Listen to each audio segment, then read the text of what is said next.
बहुत शुक्रिया आपका।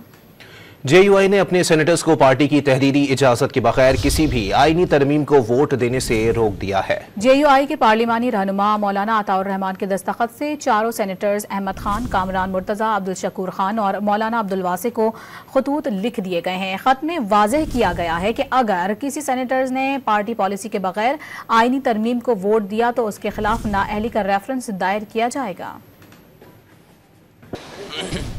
बहुत शुक्रिया आपका।